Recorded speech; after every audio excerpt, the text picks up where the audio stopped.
جب بھی بیان کیا یہود و نصارہ کو تو ڈبل کافر کی حیثیت سے بیان کیا، کیونکہ رسول پاک صلی اللہ علیہ وسلم نے ان کو ڈبل کافر قرار دیا ہے اور قرآن نے ان کو کافر قرار دیا ہے۔ اور یہ لوگ جو ہیں جس کا میں نے نام لیا، یہ بلیور کی اصطلاح بنا کر ان کو مومن شمار کرتا ہے، اور کافر صرف انہیں کہتا ہے کہ جو بت پرست ہو یا ہندو ہو، سکھ ہو، وہ کافر ہے، اور جو اہل کتاب ہیں وہ مومن ہیں اس کے بقول۔ جبکہ مومن کہنے سے بندہ منکر قرآن بن جاتا ہے، کہ قرآن نے ان کو جا بجا کافر کہا ہے۔ اور صرف کافر نہیں بلکہ سنن ابی داؤد سیاستہ میں جو اہم کتاب ہے اس کے اندر رسول پاک صلی اللہ علیہ وسلم نے اہل کتاب کو ڈبل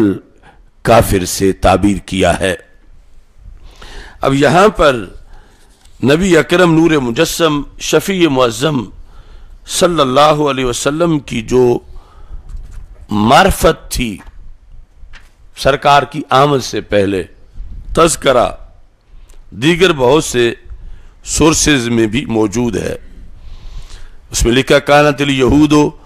تستنصر بمحمد صلی اللہ علیہ وسلم علی مشرک العرب، کہ یہود کی جنگ ہوتی تھی مشرکین عرب کے ساتھ تو وہ فتح مانگتے تھے سرکار کے نام کے صدقے۔ تستنصرو یہ باب استفالہ نصر سے، نصرت سے، مدد چاہنا، مدد مانگتے تھے۔ کیسے؟ بمحمد صلی اللہ علیہ وسلم، رسول اکرم صلی اللہ علیہ وسلم کے وسیلے سے مدد مانگتے تھے اور کہتے تھے اللہم بس ھذا النبی الذی نجدہ مکتوبا عندنا، اے اللہ جن کا نام ہماری کتابوں میں لکھا ہوا ہے محمد صلی اللہ علیہ وسلم، ان کو دنیا میں تو بھیج دے۔ اور اس دعا کے اندر بھی کہتے تھے حتی نعذب المشرکین، آ جائیں اگر وہ تشریف لے آئیں تو ہمارا مشرکوں کے مقابلے میں پلڑا بھاری ہو جائے گا، ہم مشرکین کو عذاب دیں گے، وَنَقْتُلَهُمْ اور ہم ان کو قتل کریں گے، جو کہ حضرت محمد صلی اللہ علیہ وسلم بھی مشرکین کے خلاف ہوں گے، ہم بھی مشرکین کے خلاف ہوں گے، تو پھر ہمارا پلڑا بھاری ہو جائے گا، یار اب ان کو جلدی بھیج دے۔ یعنی ایک تو سرکار کا نام لے کر مدد پہلے بھی طلب کرتے تھے، اور دوسرا آمد کے بھی منتظر تھے کہ رسول پاک صلی اللہ علیہ وسلم کی ولادت ہو اور آپ دنیا میں ظاہر ہوں۔ فلما بعث محمد صلی اللہ علیہ وسلم ورأوا انہ من غیرہم، جب رسول پاک صلی اللہ علیہ وسلم کی ولادت ہوئی اور پھر چلتے چلتے وہ وقت آیا کہ آپ نے اعلان نبوت فرمایا، تو کفروا بہ، انہوں نے انکار کر دیا کلمہ پڑھنے سے۔ اس کے پیچھے بھی ان کی ایک سیاسی بیس تھی، وہ اپنے آپ کو عرب کی اپوزیشن سمجھتے تھے یہود، اور جب رسول اکرم صلی اللہ علیہ وسلم عرب میں جلوہ گر ہوئے، یعنی یہ خاندان بنی ہاشم یہ عرب ہے، یہود اگرچہ آباد یہیں تھے حجاز میں ہی، لیکن وہ اپنے آپ کو عرب نہیں کہلاتے تھے، وہ یہود تھے، اور انہیں انتظار تھا کہ رب ہمارے اندر بھیجے گا حضرت محمد مصطفیٰ صلی اللہ علیہ وسلم کو۔ اور جب رسول پاک صلی اللہ علیہ وسلم عرب کے اندر بھیجے گئے تو کفروا بہ حسدا للعرب، انہوں نے کلمہ پڑھنے سے انکار اس لیے کیا کہ انہیں عرب سے حسد تھا، کہ یہود کو عرب سے حسد تھا، تو یہ حسد ان کو لے ڈوبا، اور رسول اکرم صلی اللہ علیہ وسلم عرب میں تھے، وَهُمْ يَعْلَمُونَ أَنَّهُ رسول اللہ صلی اللہ علیہ وسلم، انہیں اس میں کوئی شک نہیں تھا سرکار کی رسالت میں، وہ جانتے تھے کہ آپ اللہ کے رسول صلی اللہ علیہ وسلم ہیں، یہ انہیں پکا پتہ تھا، لیکن حسد کی بنیاد پر جب انہوں نے انکار کیا تو اللہ تعالیٰ نے فرمایا فلما جاءہم ما عرفوا کفروا بہ فلعنۃ اللہ علی الکافرین، کہ جو صرف اس بیس پر اپنے قبائلی تعصب کی بنیاد پر، عیب تو کوئی میرے نبی میں نہیں، لیکن یہ چاہتے تھے کہ ہمارے اندر مبعوث ہوں، اور وہ عرب کے اندر مبعوث ہوئے اور انہوں نے ان کو ماننے سے انکار کیا، تو جاننا بھی فائدہ نہ دے سکا۔ اللہ نے لعنت کی مشرکین پر، ان کافروں پر، اہل کتاب پر، اور اس کے باوجود جنہوں نے ماننا تھا وہ لعنت سے بچ گئے، جس طرح کہ حضرت عبداللہ بن سلام رضی اللہ تعالی عنہ اور دیگر افراد۔ تو یہاں اگرچہ یہ سارا آمد مصطفیٰ صلی اللہ علیہ وسلم کا پس منظر ہے، لیکن احکام آیات سے اور ایک مسئلہ بھی سمجھ آتا ہے،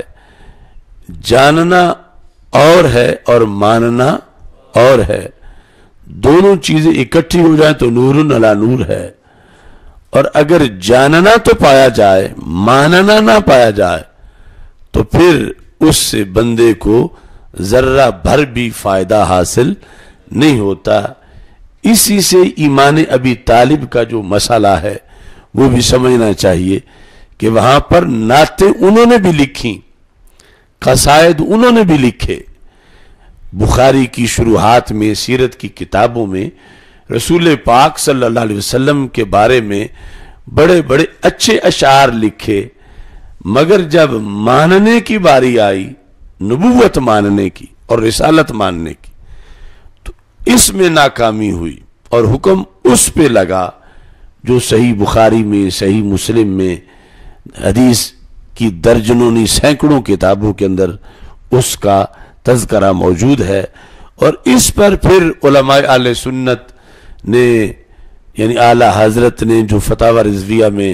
لکھا کہ زیادہ افسوس ان کے نہ ماننے پر ہوا، کہ جو نہیں جانتے تھے نہ مانا، ان پر تو اتنا افسوس نہیں، جانتے ہی نہیں تھے، اور جو اس قدر جانتے تھے کہ ایک ایک وصف رسول پاک صلی اللہ علیہ وسلم کا اپنے شعروں میں بیان کیا،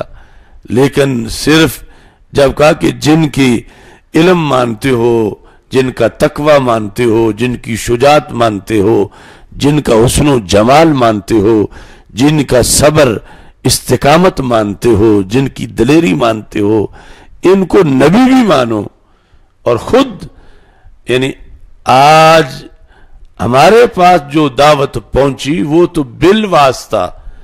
اور وہ دعوت کتنی اہم تھی جو خود سرکار اپنی زبان سے دے رہے تھے، جس کا ذکر صحیح بخاری شریف میں ہے، تو اس کے قبول نہ ہونے پر افسوس بھی بہت زیادہ ہے۔ تو اس بنیاد پر یعنی یہ آیات کا یہ مقام واضح کرتا ہے کہ جان لینا کافی نہیں، ان کے جاننے کی گواہی تو اللہ دے رہا ہے کہ یہود جانتے پورا تھے کہ رسول پاک صلی اللہ علیہ وسلم اللہ کے رسول ہیں، مگر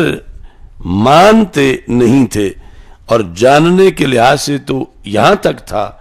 کہ وہ کہتے تھے ہمیں اپنے بیٹوں کے بارے میں کوئی پوچھے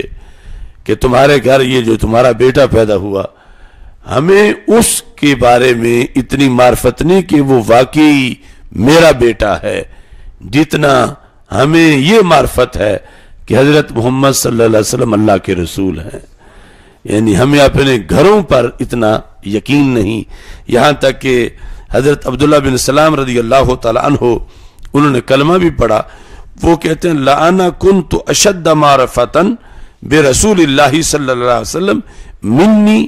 بِإِبْنِي، مجھے اپنے بیٹے کے میرا بیٹا ہونے پر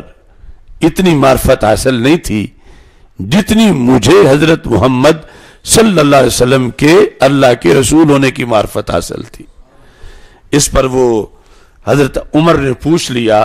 کہ آپ تو بہت بڑی بات کر رہے ہیں اپنے گھر کے لحاظ سے، فقال له عمر بن الخطاب رضی اللہ تعالی عنہ وکیف ذاک یا ابن السلام،